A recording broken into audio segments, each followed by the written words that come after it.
Today we are doing a lovely lavender painting on a chalkboard. We're going to start with the little flat brush, red tape on the handle. And I'm going to get my brush a little wet and pinch that edge because the edge needs to be super sharp. We're going to be painting with the top edge.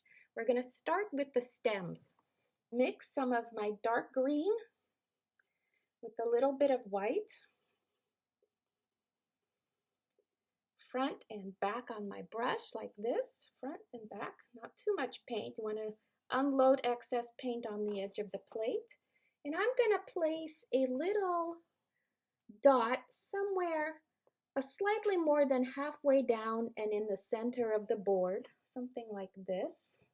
And this is going to be my little guide. All my stems are going to pass through this little line. So I'm going to start at the bottom just using the edge of my brush, and I'm going to pull up a stem, a little pressure on the bottom, but as I move up, less and less pressure so that I end up relatively thin. It can be a little bit crooked, no, not a problem. Just remember that a stem is a little bit fatter on the bottom and skinnier on top. We want to make sure that they overlap and intersect and create a loose little cone, upside down cone, like that. And you can keep going, they don't have to be perfectly spaced.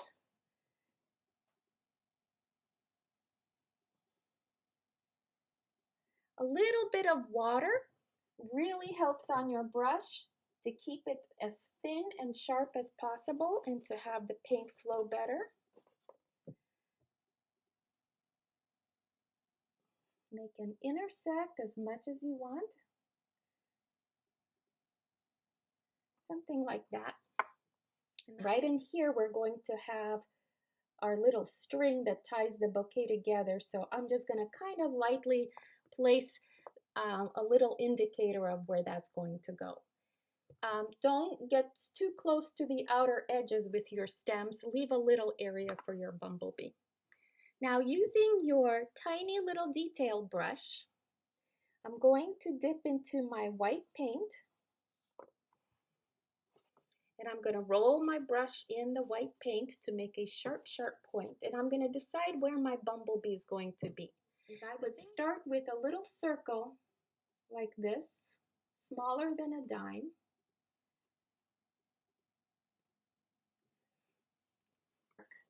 I'm going to make another little circle that's attached to it like this.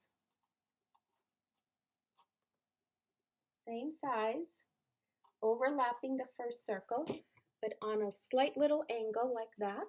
I point of my brush to kind of connect them on top like that.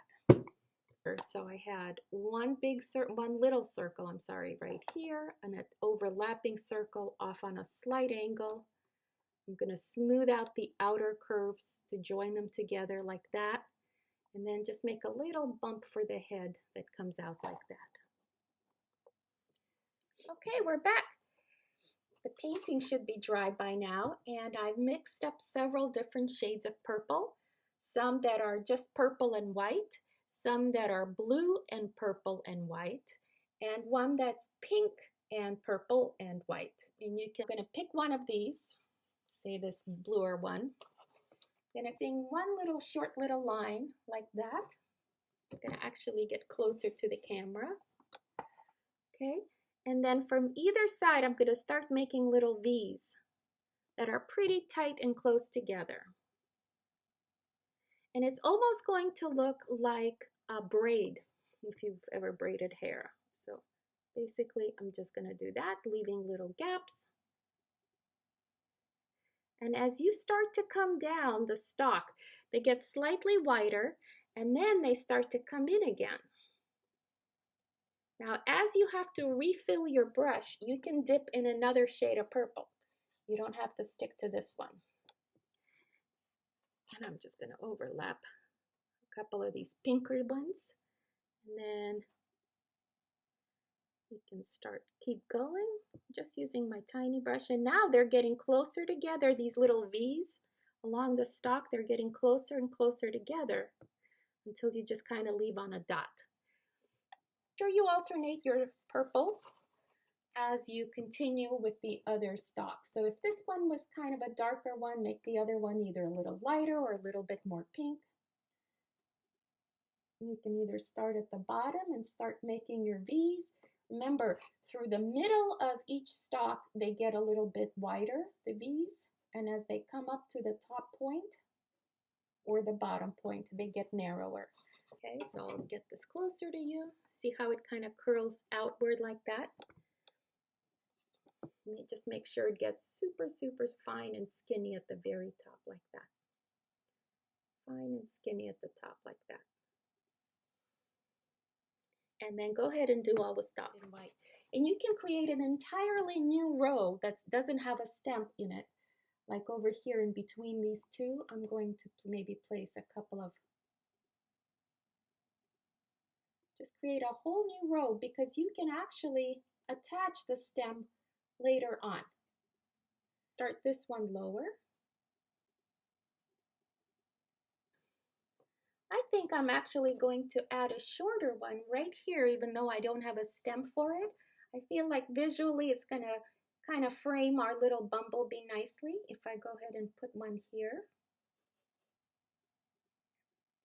So I placed my little stalks. Everything is dry. The white of the bumblebee is dry, and now I will be adding yellow to the whole little body. I'm just going to use again my tiny little detail brush. Now I'm going to roll it in my yellow and just fill in this little kidney bean with yellow. If you have so many stems that it looks just like solid green without all those little dark spots for definition, just use your flat brush through black and run it through the stems in the opposite direction like that. And that will give your stems a little bit more separation. Okay, now we will be making the string, and the string is basically purple. We're going to use our tiny detail brush, separate out a little bit of purple and a little bit of yellow. Mix up yellow and purple. You're going to need a lot more yellow though. I'm going to roll my brush through the paint to make a sharp point. And now I'm going to create these slight little curved little lines like this that run through the center of my little bouquet here. Like that, and maybe a thinner one down below like that. So that basically is the string that's holding everything together. You can add that little loops for the bow. So maybe a big old loop here, and maybe a smaller loop here. And you can have little strings that hang down like that. So now we're ready to put little stripes and wings on our bumblebee. You'll need a little bit of black on your detail brush. And I'm making a big first stripe, really nice and thick, like that. There you go. That's our little bumblebee stripe. So I'm mixing up a gray color, white, and a tiny bit of black with my tiny brush. I'm going to create some wings, and that's just going to be a teardrop shape. Goes this way, and another teardrop shape that comes out on an angle like that. So all those lovely shades of purple you have there, now we're going to add a little bit of white. So I'm just going to mix up white into each one of those colors. So for example, this one, I'm just going to highlight a few pieces like this,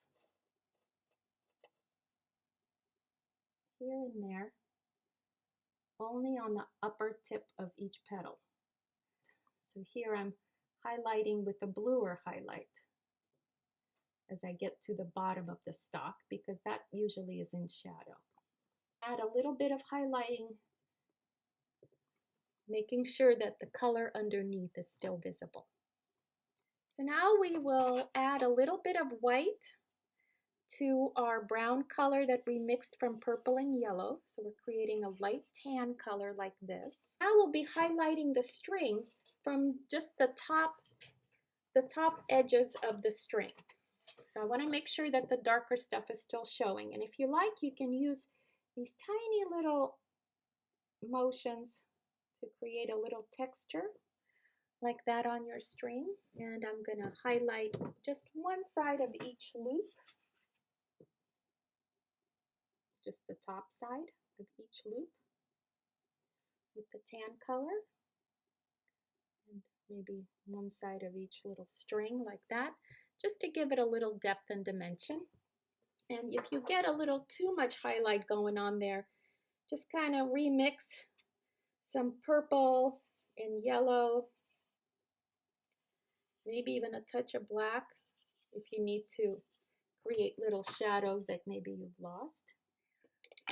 Also, you can use black to make corrections.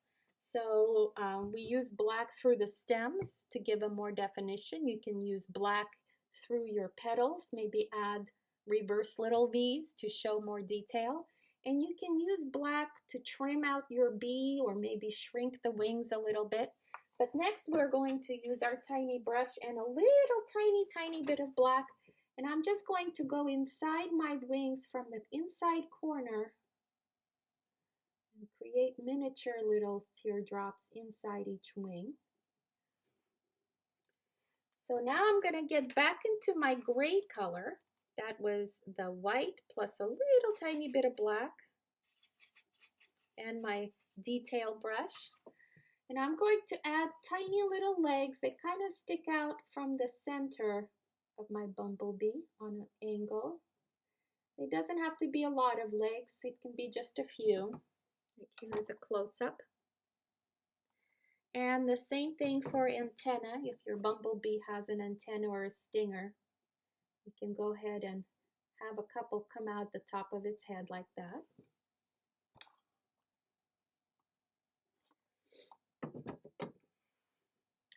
And you can blend the black and the gray a little bit maybe better on the wing. So it looks slightly transparent, like that. And that's pretty much it for the bumblebee. We are going to highlight portions of the stripes. I'm going to use white on my little tiny detail brush to take halfway into the yellow. From the top edge, just add white. So white from the top edge halfway into all the yellow sections. And then we're going to mix a gray again from the tops halfway down of each of the black stripes. Bring it up closer. And that about wraps it up. This is our little lavender painting. You can add other bugs if you like. Have fun with it. If you use black to make corrections, use the black everywhere else as well, because it will dry a little bit darker than the chalkboard original finish, but you could still use chalk on it if you like. And that will do it. Have a great day, guys.